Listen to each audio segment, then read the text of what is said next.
Everyone knows the version with the eagles, 5,000 soldiers in polished iron, marching in perfect formation across a continent that doesn't know what's about to hit it. The legionary standards catching the morning sun, centurions barking orders that get obeyed before they finish the sentence.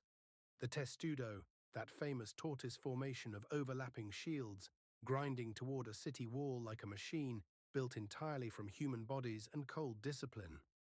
You know the battles, you know the triumphs. You've seen the films.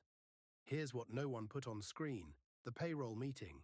Here's what the documentaries skip, the grain invoice, the sandal requisition, the quarterly pension liability report sitting on some imperial treasurer's desk at 3 a.m, next to a cold cup of wine and a growing sense of existential dread.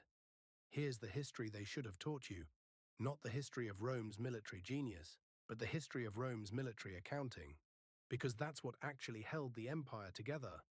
And that's what, when it finally broke down, brought the whole thing crashing into the ground. The popular version of Roman military history is essentially a highlight reel.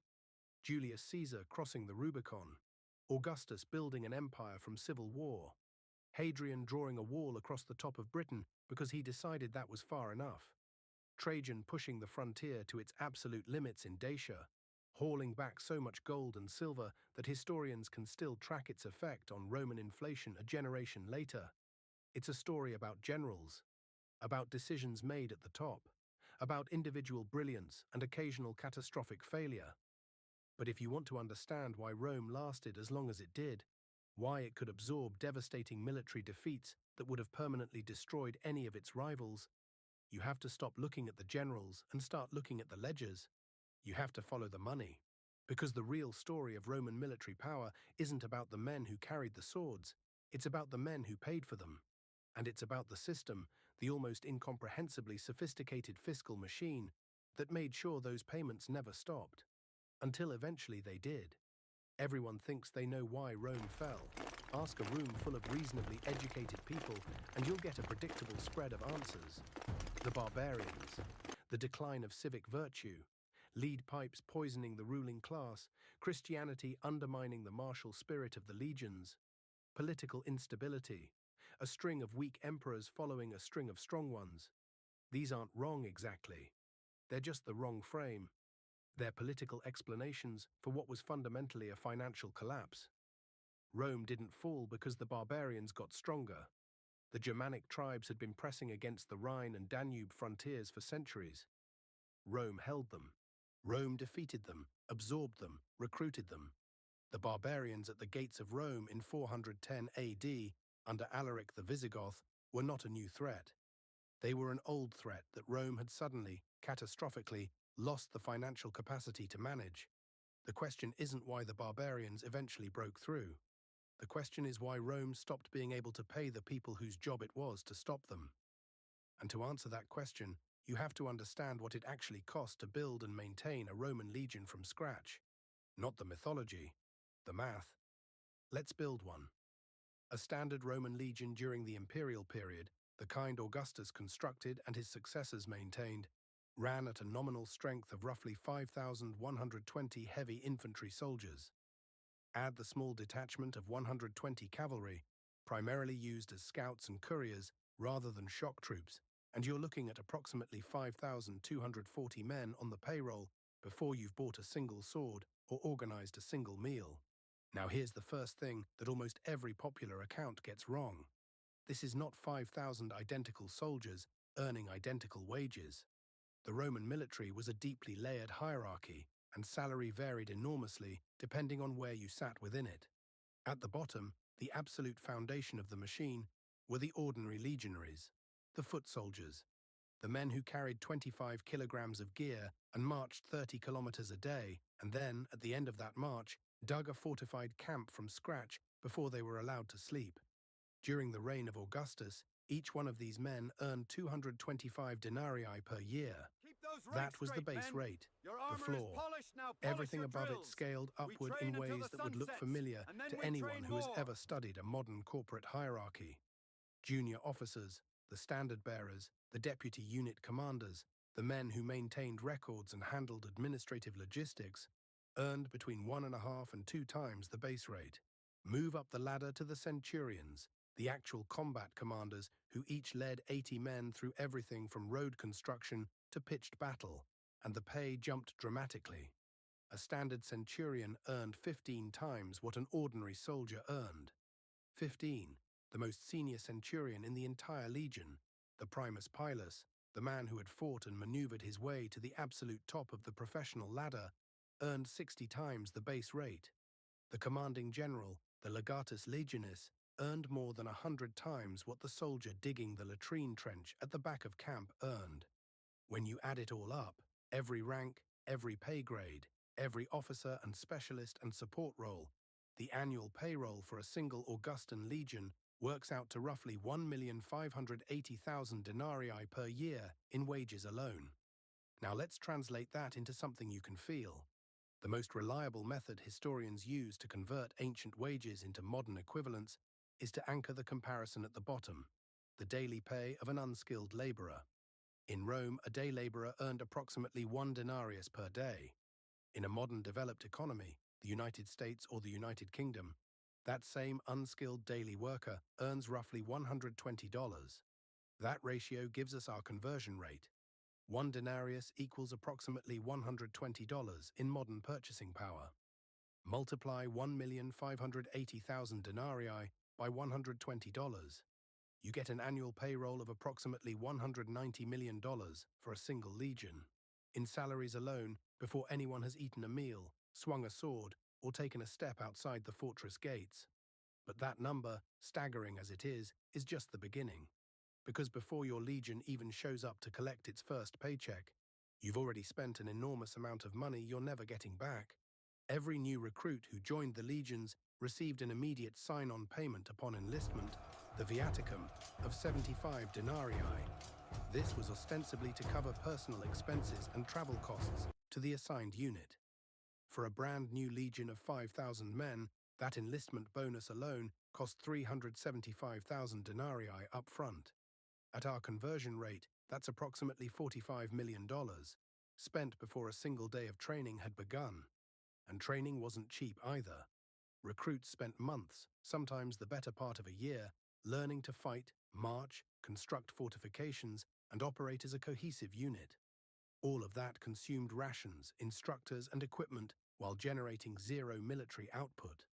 The state paid for every day of it. So before your legion has done anything, before it has built a road or patrolled a frontier or even left its home base, you're already hundreds of millions of dollars in. And that's before buying a single piece of armor. Under the Roman Republic, soldiers had equipped themselves. If you were wealthy enough to afford armor, you served in a frontline role. If not, you served in a lesser capacity. The army reflected what the citizens of Rome could personally afford to bring to war. Augustus changed this permanently. Under the empire, the state took control of every piece of equipment a legionary carried. State-run manufacturing workshops, fabricae, produced helmets, breastplates, shields, swords, javelins, and daggers on a massive industrial scale. Standardization was the explicit goal. Every soldier across every legion on every frontier carried the same weapons, repaired with the same parts by the same trained craftsmen. It was, in essence, the ancient world's version of standardized industrial production, centuries before anyone would put that concept into formal economic theory. Walk through what a single legionary carried into the field. The iron helmet covered the head and neck and weighed approximately 2 kilograms. The segmented iron armor, the larica segmentata, with its curved overlapping plates held together by leather straps and bronze buckles, weighed another 9 kilograms. The large curved rectangular shield, made from 3 layers of wood glued together and covered in canvas and leather with bronze edging, weighed around 10 kilograms. Add the short stabbing sword, the gladius, the heavy throwing javelin, the pilum, the utility dagger, the heavy leather sandals reinforced with iron hobnails, and the full marching pack including tent equipment and cooking tools, and a Roman soldier on campaign carried between 36 and 40 kilograms. The state did not give this equipment away for free. That would be too straightforward. Instead, the initial cost of all this gear was recorded as a debt against the new soldier and deducted from his wages over his first years of service. The legionary effectively paid for his own armor through payroll deductions, while the state fronted the manufacturing cost and recovered it later. It was, historians note, a form of compulsory financing. The soldier had no choice in the matter, no option to purchase cheaper equipment elsewhere, and no say in the price. But here is the financial trap hidden inside that arrangement. The gear wore out constantly. Iron in the field rusts. Leather straps rot in wet climates. Shields split. The hobnails on a soldier's sandals, the same iron-studded sandals that the Roman army was famous for, that allowed legionaries to march on hard roads without destroying their feet, wore down to nothing after a hard campaign. Under Emperor Claudius, each legion was also equipped with a full artillery train, 10 heavy catapults and 60 lighter wheeled versions, all of which required specialized parts, constant maintenance, and trained operators to keep functional. This meant the state workshops were never idle. They produced replacement helmets, replacement swords, replacement sandal soles, replacement javelin shafts on an endless rotating cycle. Every campaign season ate through equipment at a rate the treasury had to budget for every single year, without exception. Replacement costs for a full legion during an active campaign year could reach 150,000 denarii or more. At our conversion rate, that's approximately $18 million, just to keep 5,000 men's equipment from falling apart in the field. And the equipment costs, as eye-watering as they were, weren't what emptied Rome's treasury. The food was. Every Roman soldier required a daily grain ration of approximately 850 grams of wheat. That was the anchor of his diet, the non-negotiable baseline. On top of this came supplementary rations, olive oil, posca, sour wine mixed with water to make it safe to drink, salt, lard, and occasional meat. Together, this daily intake delivered roughly 3,000 kilocalories, the minimum necessary to sustain a man who was marching 30 kilometers a day under 40 kilograms of weight. Do the arithmetic for a single legion. 5,120 infantry soldiers consuming 850 grams of grain per day equals 4,350 kilograms of grain consumed daily. That's 4.5 metric tons of grain every single day, just for the infantry. Add the officers, the support staff, the cavalry horses, and the pack mules, and a legion's daily grain requirement exceeded 5 metric tons per day. Now consider the logistics of moving that food across the ancient world. Each 8-man squad shared 2 pack mules. The first mule carried the squad's tent, 40 kilograms, plus their stone hand mill for grinding grain, their bronze cooking pots, their tools, and 5 days of their own rations. This wasn't an inefficiency, it was the mathematical minimum. Roman military planners had calculated exactly how many mules were required to keep an army in the field, and they procured that number with the same precision they applied to everything else. A full legion required over 900 pack mules just for its supply train. Feeding, maintaining, replacing, and managing those animals was its own separate budget line, one that added tens of millions of dollars in modern equivalents to the annual operating cost before the first soldier had taken a step. This is what the history books call Rome's military genius. But look at it clearly, and what you're actually seeing is something more interesting than tactical brilliance. You're seeing a system, a machine built from tax registers and grain warehouses and payroll records and state manufacturing workshops, humming quietly in the background of every battle and every triumph and every emperor's decision about where to push the frontier next. The legions were the visible face of Roman power. The financial infrastructure that funded them was the actual source of it. And that infrastructure, as we're about to see, was under enormous pressure from the very beginning.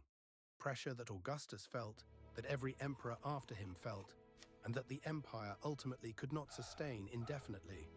Because building a legion was one thing, keeping it was something else entirely. And retiring it, that was the bill no one wanted to open. Here's a question no one asks about the Roman military. Not how did they fight, not how did they build. The question that actually matters, the one that cuts straight to the engine of the whole machine. How did Rome pay for it when the money ran out?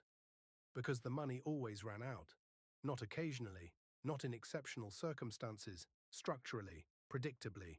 As a matter of basic fiscal arithmetic that the Romans understood perfectly well and struggled to solve for the entire duration of the empire, the payroll was enormous. The food costs were staggering. The equipment replacement cycle was relentless. But none of those things were what kept imperial treasurers awake at night. What kept them awake was the pension. Let's establish the scale of the problem before we talk about how Rome tried, and repeatedly failed, to solve it. A Roman soldier enlisted for a minimum term of service. Under the Republic, that term had been theoretically flexible, tied to the duration of specific campaigns. Augustus changed this permanently when he professionalized the army.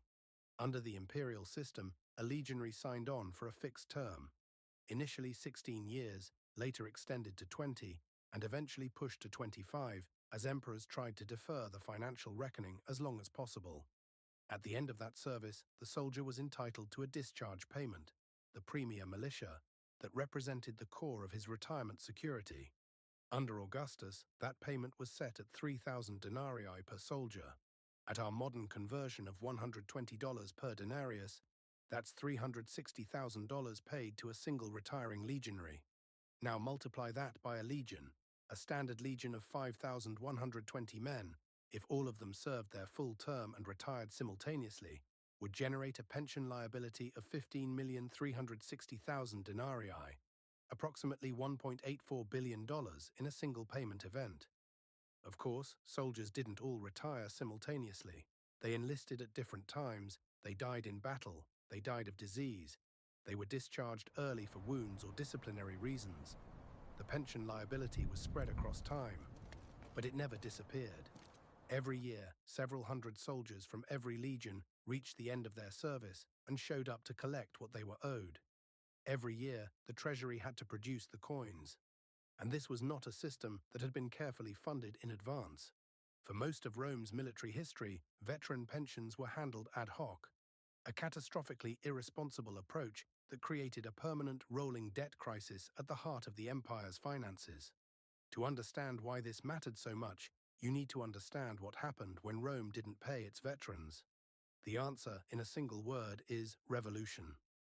The final century of the Roman Republic, the period from roughly 133 BC to 27 BC, was defined almost entirely by the catastrophic consequences of unpaid military obligations.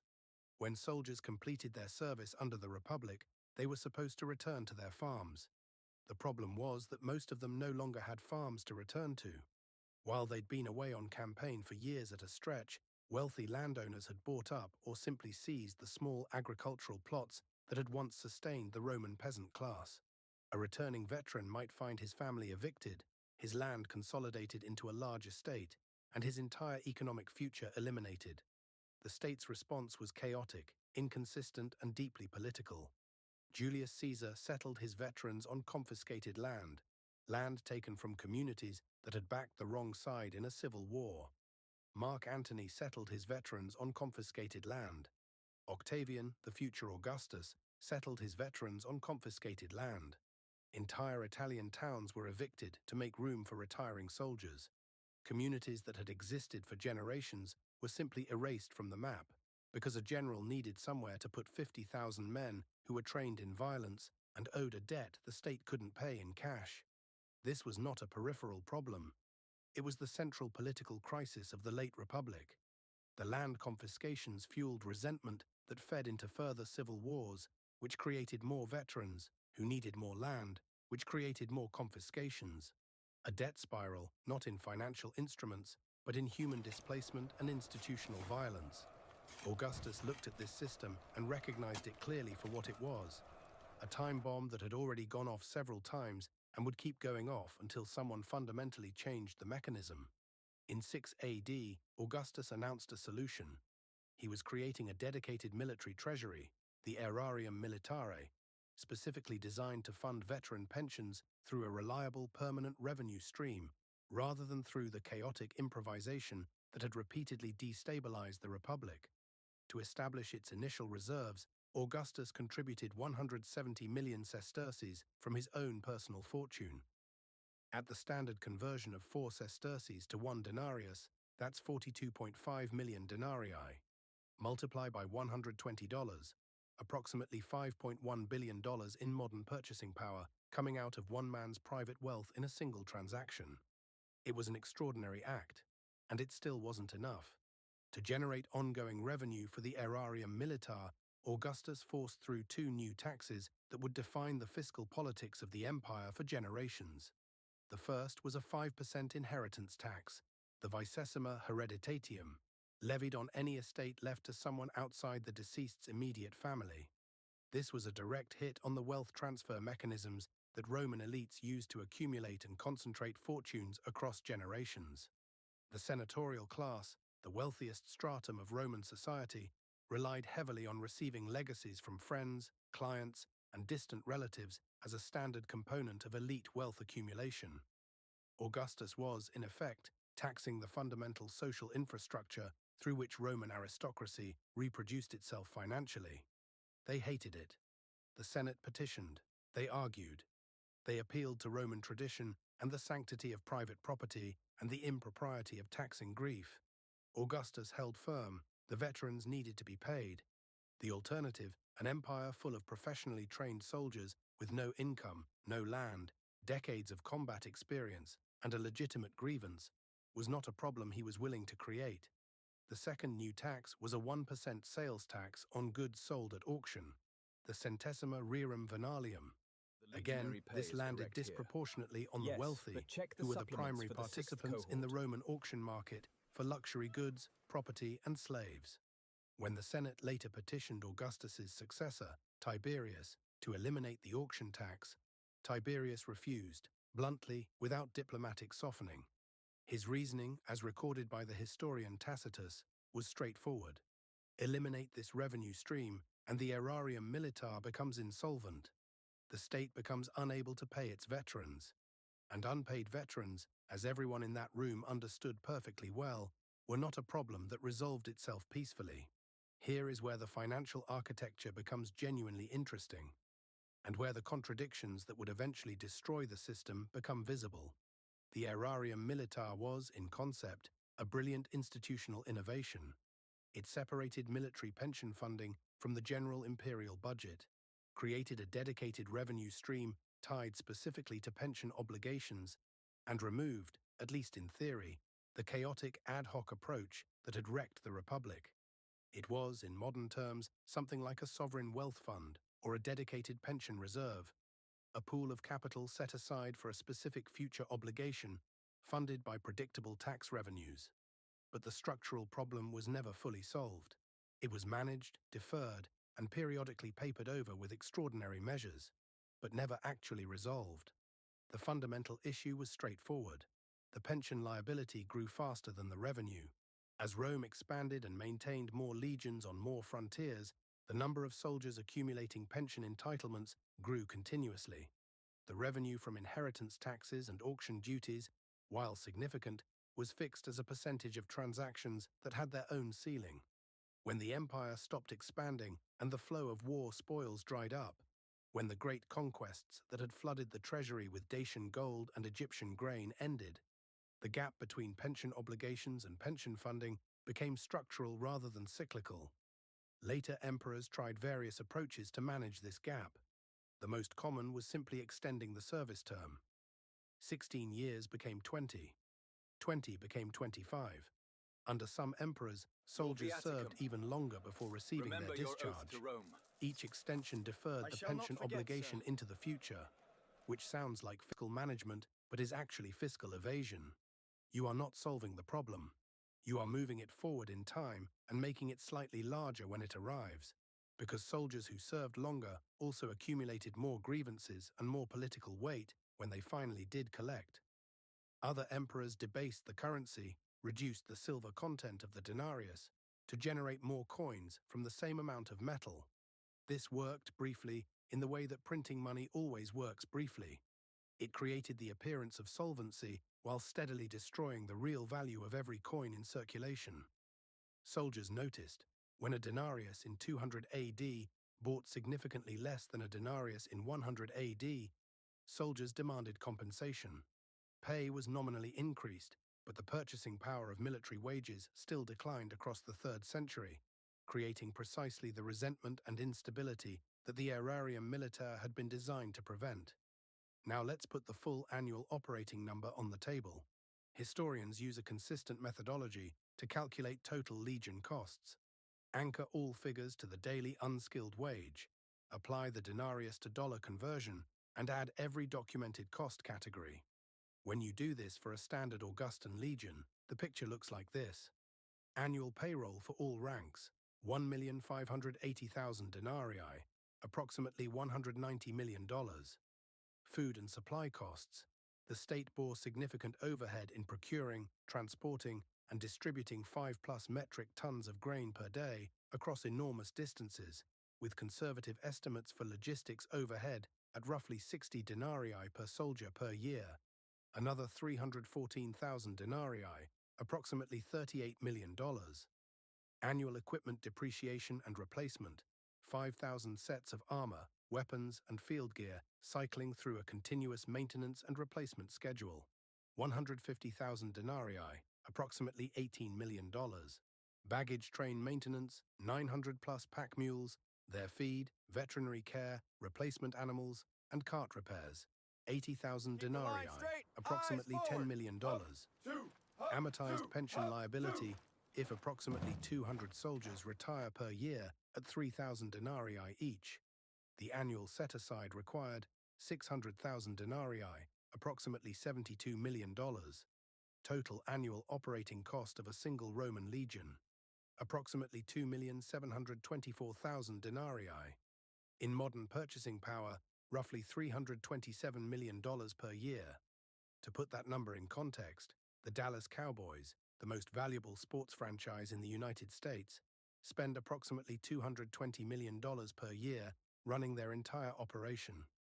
A major Hollywood blockbuster with full marketing costs runs around $250 million total. The entire annual government budget of the Seychelles, a modern sovereign island nation, is under $200 million. One Roman legion, maintained for 1 year, cost more than all of those. And Rome didn't maintain one legion.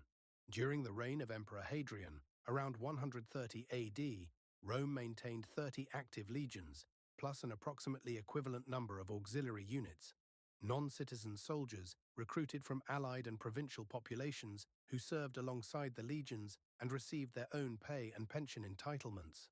The historian Richard Duncan Jones, working from surviving documentary evidence, papyri, inscriptions, literary sources, and comparative economic data, calculated that total Roman military expenditure at this period ran to roughly 670 million sesterces per year, equivalent to approximately 167 million denarii.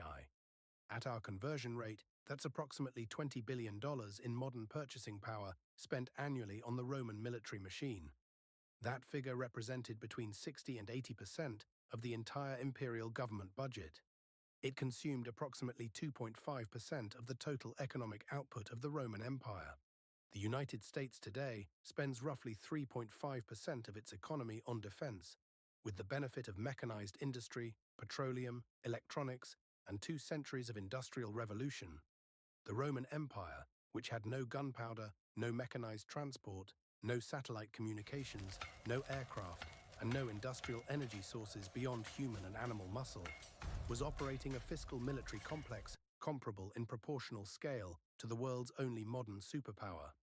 This is what the textbooks call Rome's military dominance.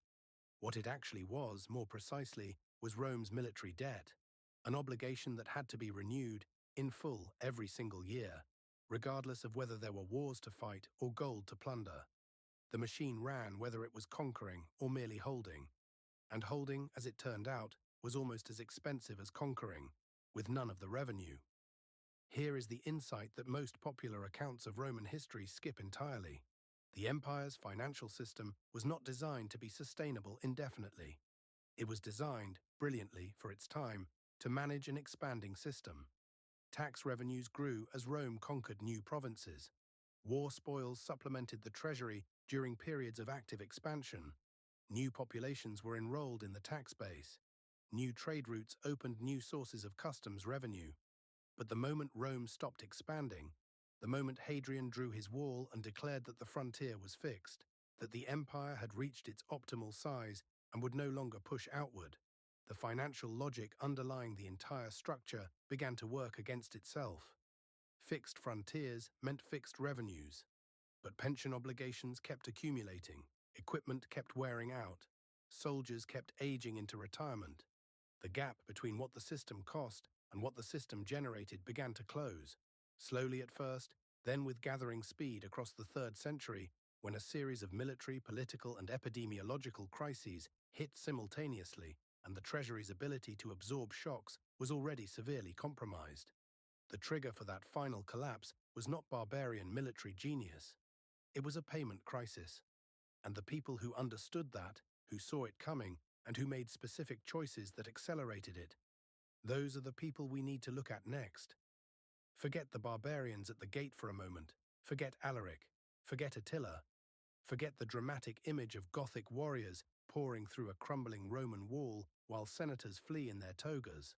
That image, the one burned into popular history, reproduced in paintings and films and school textbook illustrations, is the ending of the story, not the cause of it. The cause happened earlier. It happened in treasuries and mints and imperial councils. It happened in decisions made by specific men with specific names, in specific years, for reasons that were entirely comprehensible and almost entirely self-serving. And when you trace those decisions, when you follow the money backward from the collapse to the choices that made it inevitable, you find something that should feel uncomfortably familiar. You find a small group of people at the top of a financial system, making rational short-term decisions that were systematically destroying the long-term stability of everything beneath them. This is not a barbarian invasion story, this is a liquidity crisis story. And it starts not with warriors, but with coins. The denarius was Rome's monetary backbone. For the first 2 centuries of the empire, roughly from Augustus to the reign of Marcus Aurelius, the denarius maintained a silver content of approximately 90 to 95%. It was a reliable, trusted coin. Soldiers knew what it was worth, merchants knew what it would buy, tax collectors knew what it represented. The entire financial machinery of the empire, the payroll, the pension funds, the grain procurement contracts, the customs revenue calculations, was calibrated to a currency that held its value with reasonable consistency. Then came the 3rd century, and the emperors discovered what every government that has ever faced a fiscal crisis eventually discovers. When you cannot raise enough revenue through taxes and you cannot cut expenditure without triggering a political catastrophe, you can always make more coins. The technical term is currency debasement. The process is straightforward. You take existing silver coins, melt them down, add a proportion of base metal, copper, bronze, and mint more coins from the resulting alloy. You now have more coins than you started with. You can pay more soldiers, meet more pension obligations, fund more campaigns. For a brief period, the system appears to work. Then the market notices. The systematic debasement of the Roman denarius did not happen overnight. It accelerated across the 3rd century in direct correlation with military and political instability. A feedback loop that, once established, proved almost impossible to break.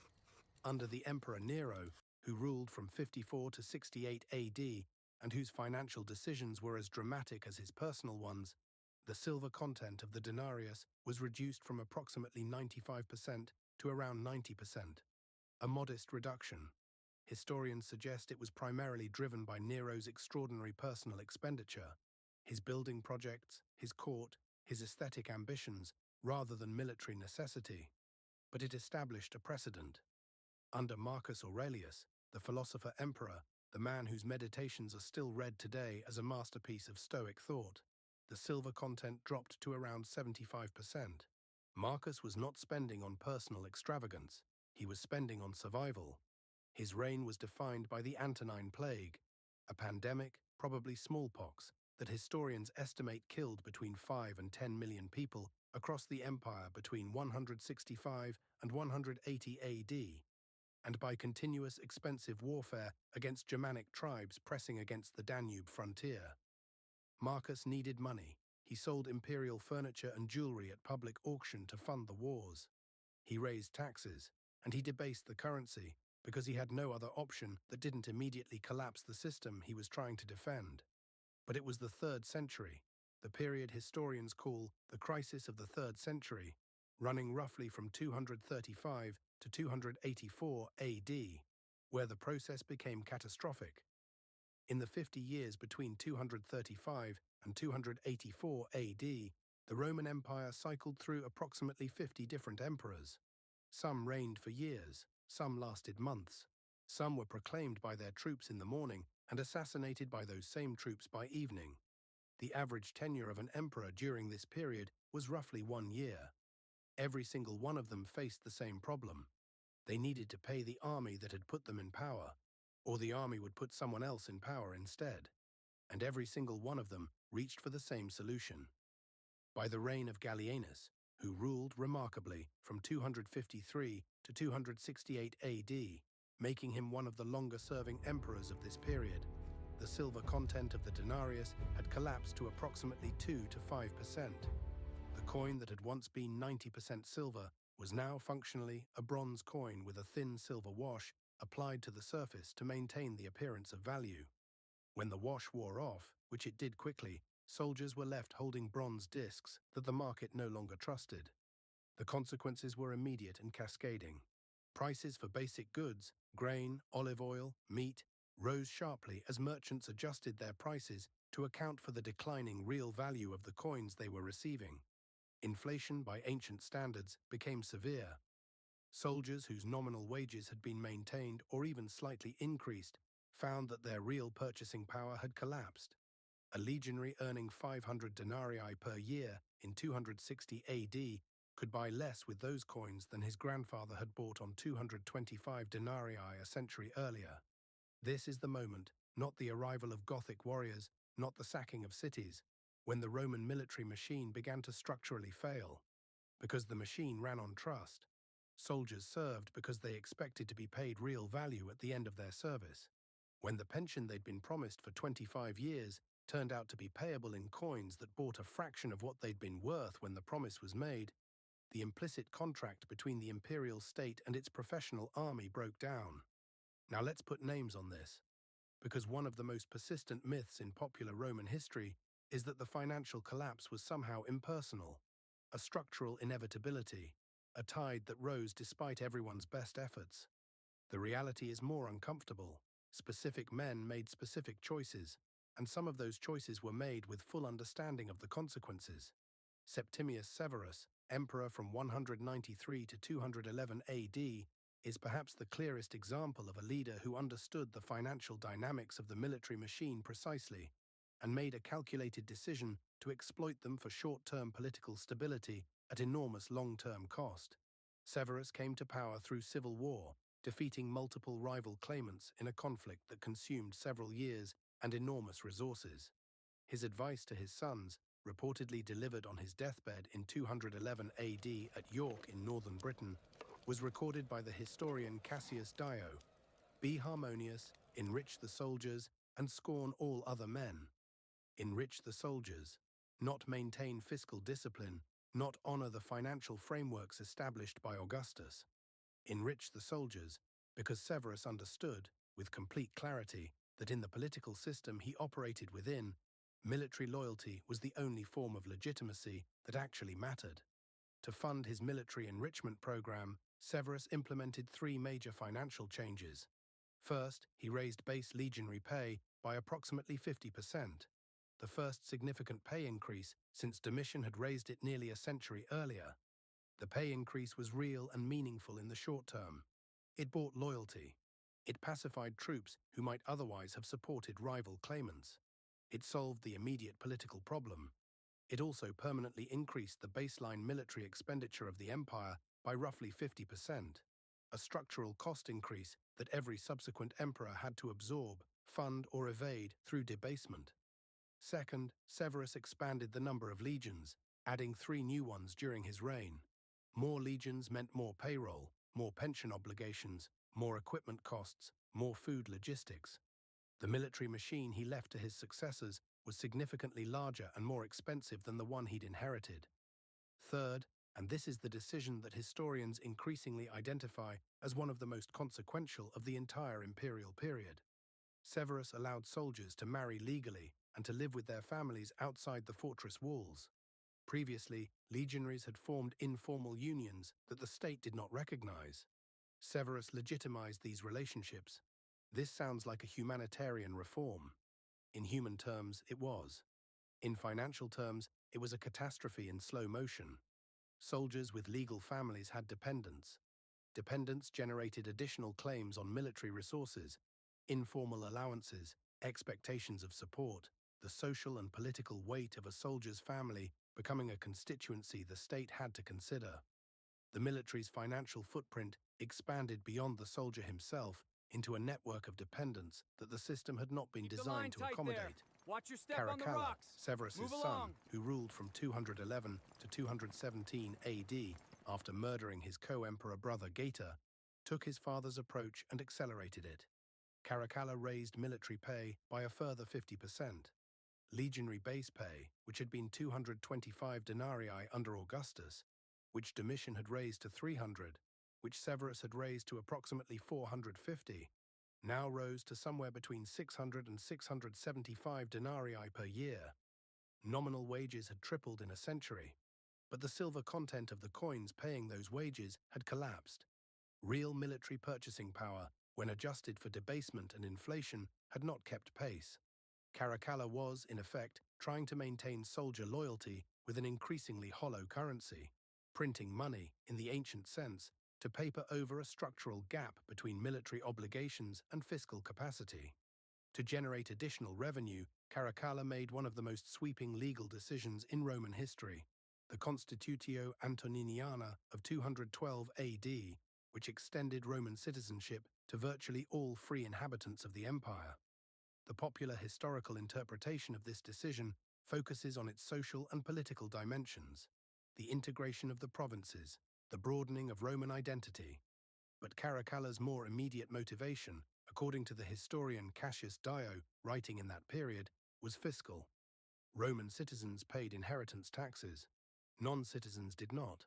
By making everyone a citizen, Caracalla dramatically expanded the tax base for the vicesima hereditatium, the inheritance tax that Augustus had created specifically to fund veteran pensions. It was, in modern terms, a tax base expansion play, changed the eligibility rules to capture revenue from populations previously outside the system. It generated short-term income. It also created long-term expectations. Newly minted citizens had rights and expectations that the state was now obligated to honor. The figure who crystallizes the hidden player problem most sharply, however, is not an emperor. It's a position. The Praetorian Guard, the emperor's personal bodyguard stationed in Rome itself, had been a fixture of imperial power since Augustus. Quickly now. By the 3rd century, the Guard had evolved into something its founders would not have recognized, a political institution with the effective power to make and unmake emperors. The Guard's financial position was unique. Praetorian soldiers earned 3 times the base legionary rate throughout most of the imperial period. Their service terms were shorter, their retirement benefits were larger. They were stationed in Rome, close to the political center of power, rather than on distant frontiers. And they had demonstrated repeatedly that they were willing to use their proximity to power as a negotiating tool.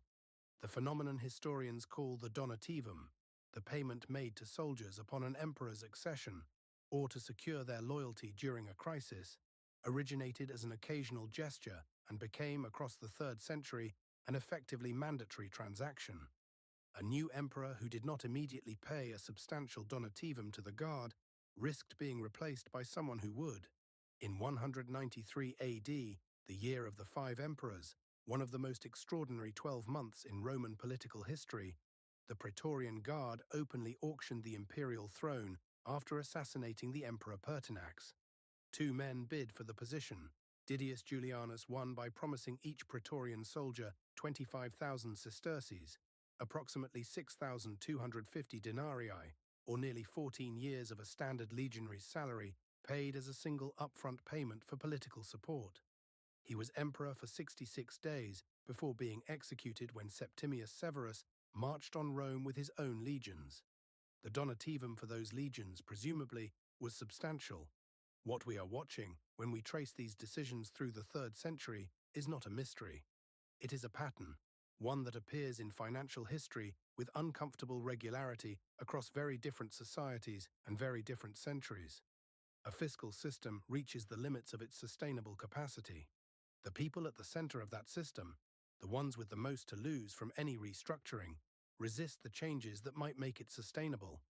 Instead, they reach for short-term instruments, debasement, tax expansion, deferred obligations, borrowing against future revenues. Each short-term fix slightly worsens the underlying structural problem, requiring another fix, which slightly worsens it further. The economists call it a debt spiral. The Romans didn't have that term, but they understood the concept. Tiberius understood it when he refused to eliminate the military treasury's revenue. Marcus Aurelius understood it when he sold his furniture to fund a war. Diocletian understood it when he attempted, through the Edict on Maximum Prices in 301 AD, to impose price controls across the entire empire in a desperate attempt to stop the inflationary spiral that debasement had unleashed. The edict failed. Price controls imposed by imperial decree cannot override the basic mechanics of monetary value. Merchants simply stopped selling goods at the mandated prices or sold them on informal markets at real prices. The inflation continued.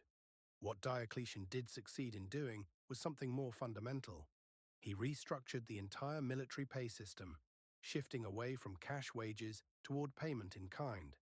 Actual food, actual equipment, actual goods distributed directly to soldiers rather than coins they could no longer trust.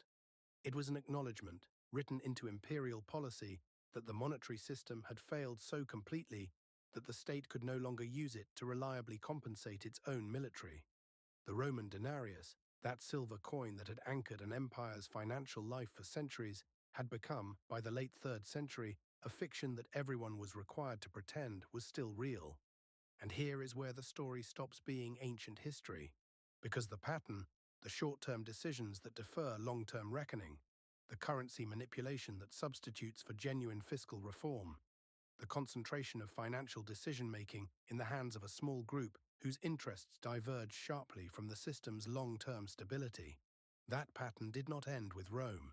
It has reappeared with variations in every major financial system that has ever reached the limits of its sustainable growth. The specific instruments change. The underlying logic does not. The people who made these decisions were not stupid. Most of them were highly intelligent, operating under genuine constraints, making rational choices within the incentive structures they faced. Septimius Severus enriched his soldiers because soldiers who felt underpaid switched their loyalty to whoever was offering more. Caracalla raised pay for the same reason. The Praetorian Guard auctioned the throne because the institutional structure of the late 2nd century had evolved to a point where that was, within the logic of that system, a rational transaction. The problem was not the intelligence of the individuals. It was the structure of the incentives, a system that rewards short-term loyalty buying and punishes long-term fiscal discipline will produce leaders who buy loyalty and neglect fiscal discipline. Every time, without exception. That's not a Roman problem, that's a structural problem, and it's one we haven't solved. The collapse, when it came, did not arrive as a single dramatic moment. It arrived as a slow unwinding, a series of payment failures, military mutinies, frontier breaches, and political assassinations that accumulated across decades until the administrative machine that had sustained the legions simply ceased to function as designed. The legions didn't lose to the barbarians because the barbarians got better. They lost because the payment stopped. And when the payment stopped, the machine, that extraordinary, expensive, historically unprecedented fiscal military machine, quietly cancelled itself. The moment the silver ran out, everything it had purchased dissolved with it. Every financial decision we've just walked through, the debasement, the pay raises, the tax expansions, the donativum auctions, happened at the top of Roman society. Emperors, guard commanders, senators arguing about inheritance tax exemptions in marble chambers. None of them paid the real price. The real price landed somewhere else entirely. It landed on a wheat farmer in Egypt whose grain quota suddenly doubled. It landed on a shopkeeper in Antioch who watched his life savings evaporate in a single generation of currency debasement. It landed on a provincial family in Gaul who woke up one morning to find imperial tax collectors demanding payment in a currency that had lost most of its value, calculated using rates that hadn't been updated to reflect that loss. This is the part of the story that the great man version of Roman history consistently erases. The emperors get names, the legions get glory. The ordinary people who actually funded the entire system, who grew the grain, wove the cloth, mined the silver, and paid the taxes that kept the machine running for 4 centuries, get statistics, if they get anything at all. Let's give them the statistics, and let's understand exactly what those statistics cost. Start with inflation, because inflation is the most direct transmission mechanism between imperial financial decisions and ordinary suffering. We've already traced how the denarius's silver content collapsed from roughly 90% under Augustus to somewhere between 2 and 5% by the reign of Gallienus in the 260s AD. What we haven't yet quantified is what that debasement actually did to prices for ordinary goods. The wheat, oil, and wine that made up the core of the Roman diet across every social class.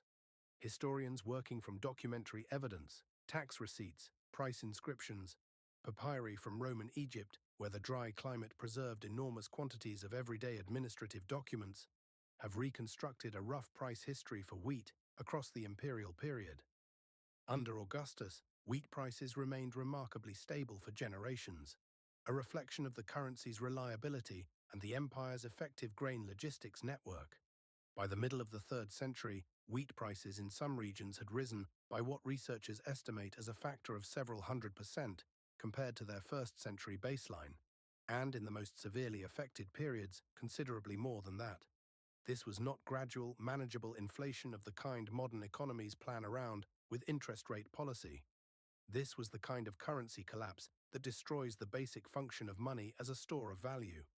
A family that had saved coins across a decade, expecting to use those savings for a daughter's dowry or a son's future, found that the purchasing power of those savings had evaporated by the time they needed it. Diocletian's edict on maximum prices, issued in 301 AD, gives us one of the most vivid surviving windows into this crisis, not because the price controls worked, but because the edict itself, in setting out mandated maximum prices for hundreds of goods and services across the empire, inadvertently documented just how severe the inflation had become. The edict's preamble, which survives in fragments, describes merchants and speculators driving prices to levels that made ordinary commerce nearly impossible for common people, language that historians read as an acknowledgement from the very top of the imperial government that the currency system had failed the population it was supposed to serve. The edict failed within a few years. Merchants withheld goods rather than sell at government-mandated prices that didn't reflect real production costs. Black markets emerged, but its failure doesn't diminish what it reveals. An imperial government, at the highest level, publicly admitting that its own monetary decisions had created a crisis severe enough to require unprecedented intervention. The tax burden tells a parallel story, and in some ways a more brutal one, because taxation was not an abstract economic force. It was collectors showing up at your door. The core land tax, the tributum soli, and the poll tax, the tributum capitis, were the backbone of provincial revenue collection. Under a stable currency and a functioning administrative system, these taxes, while burdensome, were at least predictable. Farmers could plan around them. Communities could budget for them. As the 3rd century crisis deepened, that predictability collapsed. Provincial administrators, facing pressure from Rome to deliver revenue that could fund an increasingly expensive military machine, resorted to increasingly aggressive collection methods. Historians describe a pattern that appears repeatedly in surviving legal and administrative sources from this period. Tax obligations assessed in nominal currency amounts that failed to account for debasement, meaning provincial populations were effectively paying more in real terms even when the nominal tax rate stayed the same. Worse, the imperial government increasingly resorted to what historians call the annona militaris, a system of requisitioning goods directly, in kind, from provincial populations to supply the military, bypassing the monetary system entirely because the monetary system could no longer be trusted to deliver real value. Grain, livestock, cloth, and labor were simply demanded from communities near military installations, with compensation, when it was provided at all, calculated at rates that bore increasingly little relationship to actual market value. This is worth sitting with for a moment, because it represents something important about how monetary collapse actually functions in a pre-modern economy. When a currency fails, states don't stop needing resources. They simply stop being able to purchase those resources through normal market mechanisms, and they revert to compulsion instead. The annona militaris was, in essence, a return to something resembling ancient tribute extraction, dressed in Roman administrative language, but functionally indistinguishable from a government simply taking what it needed because it could no longer reliably pay for it. Provincial populations bore this burden unevenly. Communities near military frontiers, the Rhine, the Danube, the eastern border with Persia, faced the heaviest requisition demands precisely because they were closest to the troops who needed supplying. A farming community in Gaul or Pannonia might find itself supplying grain, draft animals, and labor to passing legions multiple times in a single year, with each requisition representing a direct transfer of wealth from provincial households to the military machine, with minimal compensation and no meaningful recourse. Then came the plagues, and here the story of financial mismanagement intersects with a factor that Roman administrators could not have controlled, but whose consequences their financial system was catastrophically unprepared to absorb. The Antonine Plague, which struck the empire beginning around 165 AD during the reign of Marcus Aurelius, is estimated by historians to have killed somewhere between 5 and 10 million people across the empire, a death toll representing perhaps 10% of the total Roman population. The disease, likely smallpox or measles, based on surviving clinical descriptions from the physician Galen, spread along the same trade routes and military transit corridors that connected the empire's economy.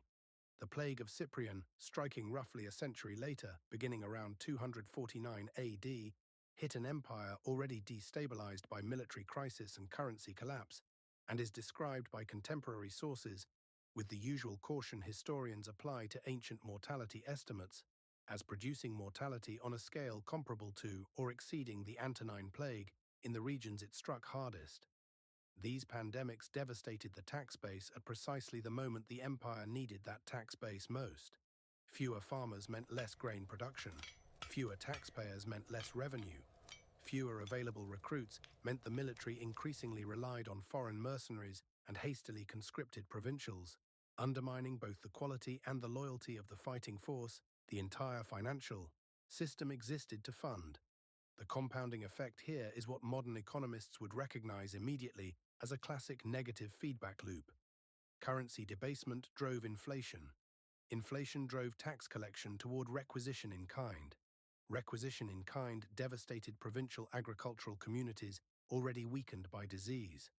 Weakened agricultural communities produced less revenue and fewer recruits. Reduced revenue and recruitment forced further currency debasement to meet military payroll obligations. Each cycle made the next cycle worse. The human cost of this system is difficult to quantify with the precision that ancient historians can sometimes bring to military casualty figures or building costs, simply because ordinary suffering doesn't generate the same kind of documentary record that battles and monuments do. But the surviving evidence, legal texts complaining about abandoned farmland, administrative correspondence describing tax delinquency at unprecedented scales, archaeological evidence of settlement contraction across multiple provinces during the 3rd century paints a consistent picture. Roman Egypt, one of the best documented regions of the ancient world thanks to its exceptional papyrus preservation, provides some of the clearest evidence. Land registers from the 3rd century show increasing amounts of agricultural land recorded as deserted, abandoned by farmers who could no longer meet tax obligations, or who had died in epidemics without heirs willing or able to take over. When land goes out of production, it stops generating tax revenue, which forces the state to demand more from the land that remains under cultivation, which accelerates further abandonment. Historians studying these records describe a downward spiral in provincial agricultural capacity across significant portions of the 3rd century empire, not universal, not simultaneous everywhere, but a persistent and documented pattern. The people bearing this burden were, overwhelmingly, not the people who had made the decisions that created it. The senator arguing about inheritance tax exemptions in Rome did not personally feel the requisition of his grain by a passing legion, because senators were largely exempt from that kind of direct extraction, and their wealth was diversified across forms: urban property, financial instruments, distant estates managed by intermediaries, that insulated them from the sharpest edges of currency collapse. The emperor debasing the coinage to fund a donativum for the Praetorian Guard was not the one whose life savings, held in denarii, lost 95% of their real value across a single generation.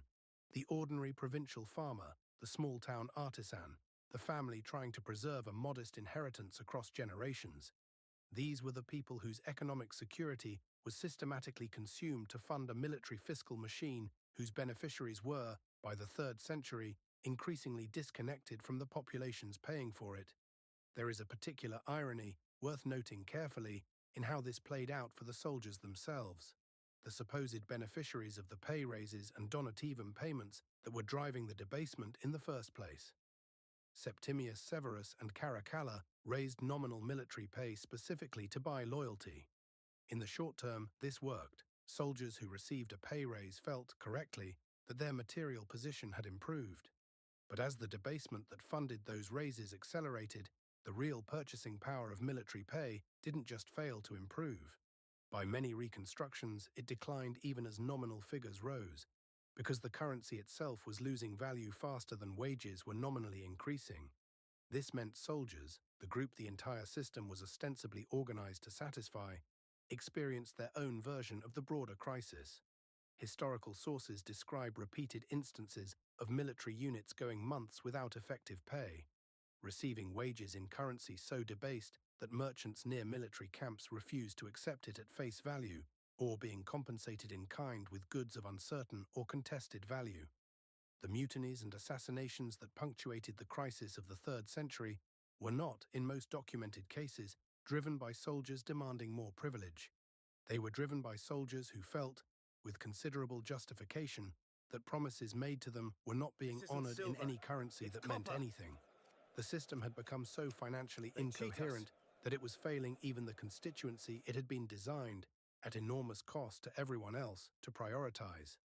By the time Diocletian came to power in 284 AD, inheriting an empire that had cycled through dozens of emperors in 50 years, the financial mechanism that Augustus had designed 3 centuries earlier, the aerarium militare, the inheritance tax, the careful anchoring of soldier pay to a trusted currency, had been comprehensively dismantled by a sequence of individually rational, collectively catastrophic decisions. Diocletian's response was radical restructuring, splitting the empire's administration into a tetrarchy to distribute the burden of governance, shifting military compensation toward payment in kind, reforming the tax system to assess obligations in physical units of production, rather than currency values that could no longer be trusted. These reforms bought the Western Empire another century and a half of continued existence, a testament to how much institutional resilience Rome's administrative machinery still possessed, even after the sustained damage of the 3rd century. But the fundamental relationship between the imperial state and its provincial population had shifted permanently. The implicit contract of the early empire, pay reasonable taxes, receive military protection and administrative stability in return, had been replaced by something closer to survival extraction. Pay what the state demands, in whatever form the state demands it, because the state's own financial system has become too damaged to operate through voluntary exchange at trusted values. That is not a system that inspires loyalty. It is a system that inspires exhaustion. And exhaustion, as the 5th century would eventually demonstrate, is not a foundation on which an empire can indefinitely stand. If the financial evidence is this clear, if the debasement curves, the tax records, the pension liabilities, and the payroll figures all point so consistently toward a fiscal collapse driven by specific documented decisions, why does the popular story of Rome's fall still center almost entirely on barbarians? Why does the version taught in most schools, dramatized in most films, and repeated in most casual conversations about why empires fall focus on Alaric sacking Rome in 410 AD, or the official end date of 476 AD, when the Germanic general Odoacer deposed the last Western emperor, Romulus Augustulus, rather than on Septimius Severus's pay raises or Gallienus's silver content collapsing to 5%? The answer isn't a conspiracy. It's something more mundane, and in some ways more revealing. A combination of who was writing the history, what sources survived, And what kind of story is simply easier to tell? Start with who wrote the history in the first place. The literary sources that shape our understanding of Roman decline. Historians like Ammianus Marcellinus, writing in the late 4th century, or the later Byzantine historians, looking back on the Western Empire's collapse, were, almost without exception, members of the educated elite. Senators, administrators, men with connections to imperial courts and access to the kind of education that produced literary Latin or Greek prose. This was not a demographic that was well positioned to write clearly about the experience of a provincial wheat farmer watching his tax burden double in real terms, because that experience was largely invisible to them. What was visible to elite Roman writers, vividly, viscerally visible, was military catastrophe. A barbarian army breaching a frontier, sacking a city, killing or displacing populations. These were dramatic, narratable, morally legible events. A senator in Rome could write with real horror and specificity about the sack of the city in 410 AD, because he understood exactly what that meant. The violation of a symbol, the physical danger, the collapse of an order he had grown up believing was permanent. Currency debasement, by contrast, is structurally difficult to narrate as drama. There's no single dramatic day when the denarius fell. It happened gradually, unevenly, across decades, in ways that were genuinely hard for contemporaries to track with precision. Remember, ancient societies did not have the statistical infrastructure, the systematic price indices, or the economic theory that would let them clearly diagnose inflation as a phenomenon. Romans experienced debasement as a vague, pervasive sense that things cost more than they used to, I that worried you would savings never didn't stretch as return. far, that soldiers seemed But I am perpetually here, my dissatisfied dear. with pay that looked Look generous at on you, paper. son. It's real, and it's documented in the archaeological and papyrological record with impressive precision by modern historians, using tools the Romans themselves didn't have. But it doesn't produce the kind of vivid, quotable eyewitness account that a battle or a sack produces. This created an asymmetry in the surviving sources that has shaped historical narrative ever since. Dramatic military and political events are overrepresented in what survives, because they were the events elite writers were positioned to observe and motivated to record. Slow-moving fiscal and monetary crises are underrepresented, not because they mattered less, but because they were harder to see clearly, even by the people living through them, and harder still to narrate compellingly for readers.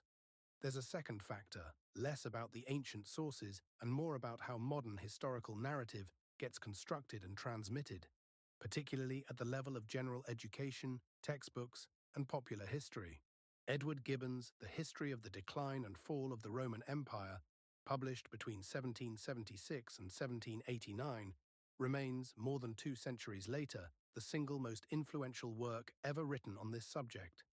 Gibbon's central thesis, that Rome's decline was driven substantially by the corrosive effects of Christianity on traditional Roman civic and martial virtue, combined with a general softening of imperial character, has been extensively challenged and revised by modern scholarship.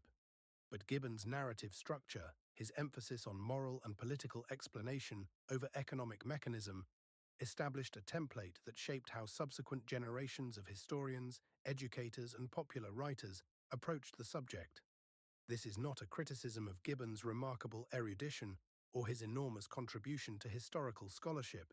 Modern historians still engage seriously with his work, even where they reject his specific conclusions. It's an observation about influence and inertia.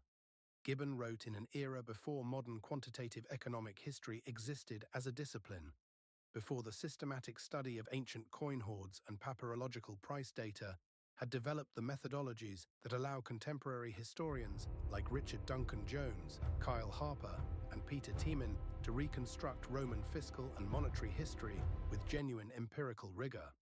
Gibbon simply didn't have access to the tools that would let him build the kind of analysis this script has been drawing on. But his framework, Decline as fundamentally a story of political and moral character, Barbarians as the visible executioners of a civilization that had already weakened itself internally through cultural and institutional failure, proved enormously durable because it's a satisfying story. It has protagonists and antagonists. It has a clear moral arc. It fits comfortably into the kind of narrative structure that textbooks, documentaries, and popular history writing default to, because that structure is legible to a general audience in a way that a structural analysis of denarius silver content across 3 centuries of papyrological evidence simply is not. There's also, worth naming directly, a question of who benefits from which version of the story. And this is where the analysis gets genuinely uncomfortable, because it implicates institutions that still exist today. The Barbarians at the Gate narrative is, in a specific and important sense, a comfortable story for institutional power. It locates the cause of imperial collapse in an external threat, a military and cultural other, rather than in the internal decisions of the governing class. It doesn't require examining whether the emperors, the Senate, the Praetorian Guard, and the broader apparatus of Roman elite governance made decisions that systematically transferred risk and cost onto ordinary provincial populations while protecting the wealth and position of the decision-makers themselves. This pattern, attributing systemic collapse to external threat rather than internal financial mismanagement by a ruling class, is not unique to Roman historiography. Historians and economists studying the historical memory of financial crises across many different societies and periods have repeatedly observed a similar tendency. The narratives that get institutionalized in official history, in school curricula, in state-sponsored commemoration, tend to emphasize external threats, dramatic military events, and individual moral failures, while structural analyses of how financial and fiscal decisions by governing elites contributed to crises tend to remain confined to specialist academic literature, less accessible to general audiences and less represented in the common knowledge version of history that most people absorb. To be clear about what can and can't be claimed here, there's no evidence of a deliberate, coordinated effort by Roman elites or their successors to suppress the fiscal explanation of Rome's decline in favor of the barbarian narrative. This isn't a hidden conspiracy uncovered by careful research. It's something more structural and, in some ways, more concerning, precisely because it doesn't require conscious intent. A pattern in which the people most positioned to write, preserve, and transmit historical narrative are consistently drawn toward explanations that externalize systemic failure, simply because those explanations are more legible, more dramatic, and less institutionally uncomfortable than explanations that require scrutinizing the decisions of the class the historians themselves usually belong to. Modern scholarship has substantially corrected this imbalance, but that correction has remained largely confined to academic and specialist circles, with limited penetration into general public understanding. Historians working in the past several decades, building on advances in numismatics, papyrology, archaeological survey methodology, and quantitative economic history, have produced a substantially more sophisticated picture of Roman decline than either Gibbon's moral narrative or the simple Barbarians 1 version that persists in casual popular understanding. Peter Heather, in his influential work on the fall of the Western Empire, argues for a version that integrates both military and fiscal explanations, emphasizing that the barbarian groups Rome faced in the 4th and 5th centuries were themselves shaped and, in important ways, strengthened by centuries of contact with Roman military and economic systems, while simultaneously acknowledging that Rome's internal fiscal capacity to respond to these threats had been significantly eroded by the 3rd century crisis and its long aftermath. Kyle Harper, in The Fate of Rome, has pushed the environmental and epidemiological dimension of the story into much sharper focus, demonstrating through climate proxy data and genetic analysis of pathogen DNA recovered from archaeological remains, how the interaction between climate change, pandemic disease, and existing fiscal military strain compounded into a crisis more severe than any single factor could explain alone.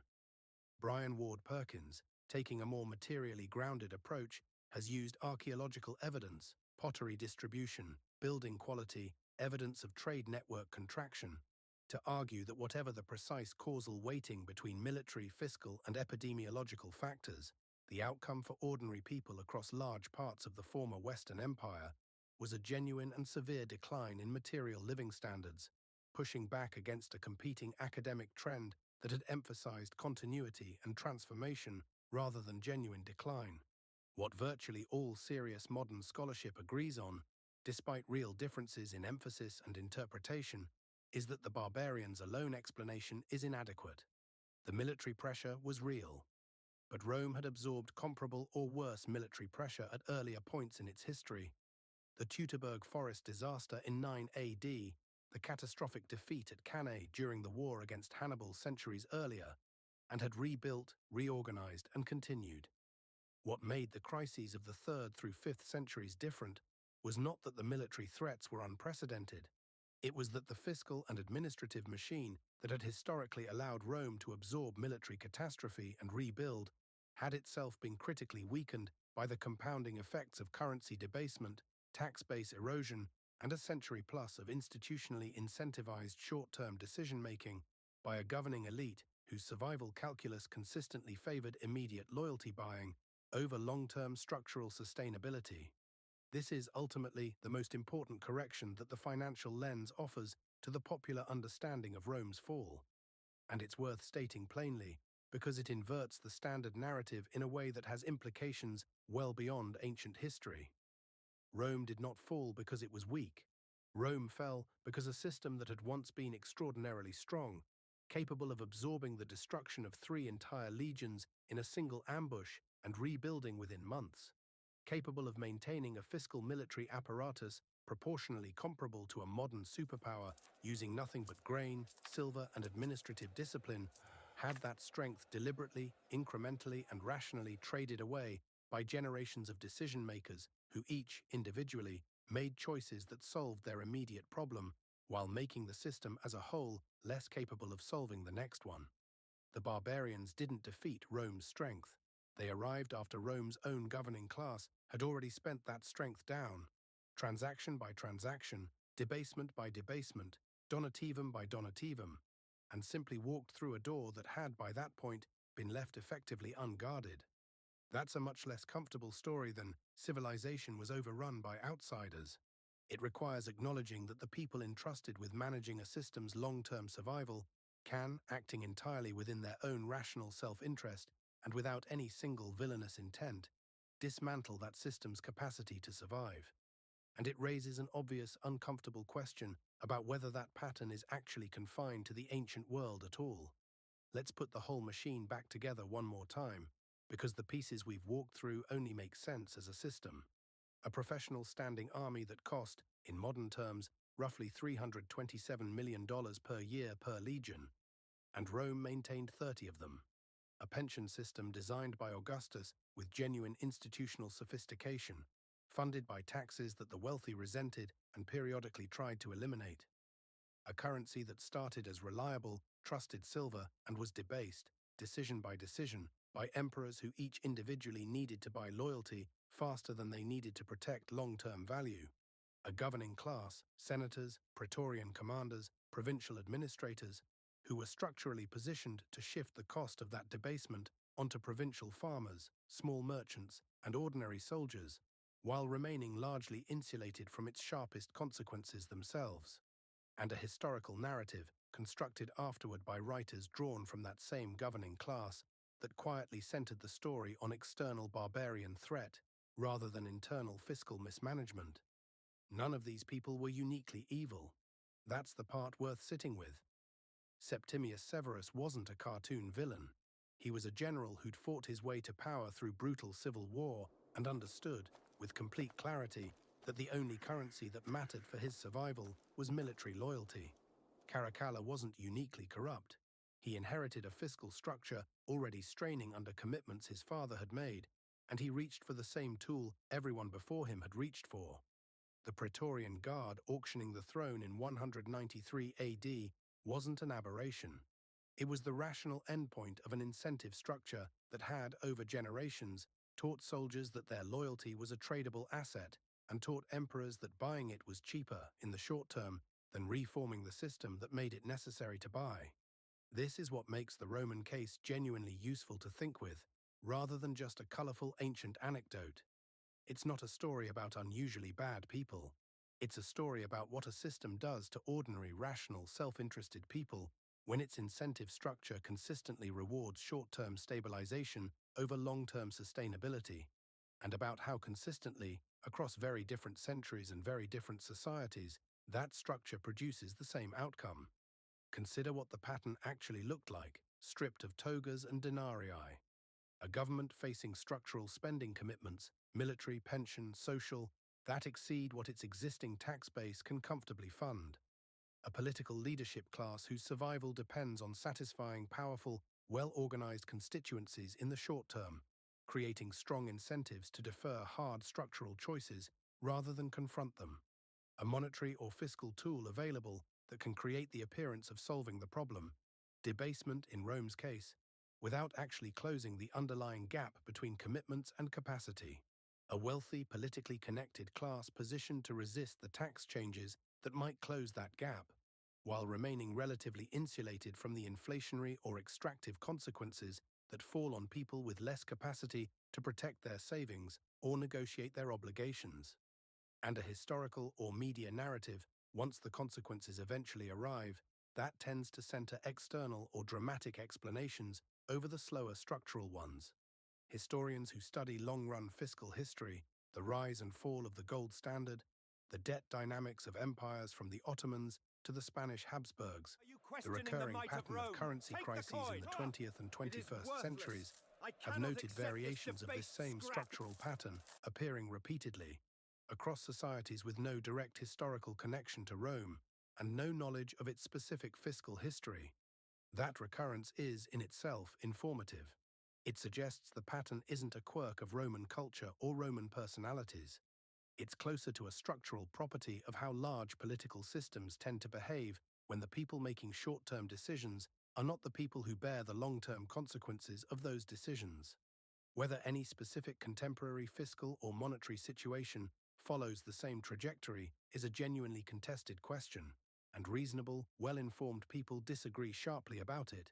Disagreements that turn on differences in monetary systems, institutional structures, and economic conditions between the ancient and modern world that are significant enough that the comparison should be treated as illuminating rather than predictive. What the Roman case offers isn't a forecast. It's a diagnostic lens, a way of noticing, in any system, the specific gap between who makes the financing decisions and who eventually pays for them. That gap, watched carefully over a long enough time horizon, tends to tell you more about where a system is actually headed than any speech, any election, or any official explanation offered after the fact.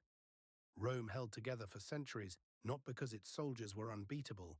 They lost catastrophically, repeatedly, expensively, from the Teutoburg forest to Carrhae to Adrianople. Rome held together because behind the legions stood an administrative machine of tax collectors, grain warehouses, mints, and payroll clerks that could absorb defeat and rebuild. That machine ran on trust, the trust that a denarius earned today would still be a denarius worth something in 20 years when the pension came due. Trust is the thing that gets spent first, and quietly, long before anyone notices it's gone. By the time the barbarians walked through the gates, Rome's governing class had already spent it. Comment below. Do you think Septimius Severus knew exactly what he was setting in motion when he told his sons to enrich the soldiers? Or was he just a product of a system that gave him no other rational option? Type yes if you think he knew, no if you think the system left him no choice. Send this to one person who still believes Rome fell because of barbarians. It might change how they see everything happening in the headlines right now. Next week, I'm pulling an internal Roman document, a provincial tax petition from Egypt, dated to the height of the 3rd century crisis, that shows officials on the ground begging Rome to acknowledge the currency had failed, years before Diocletian finally admitted it. Proof they knew and chose to keep collecting anyway.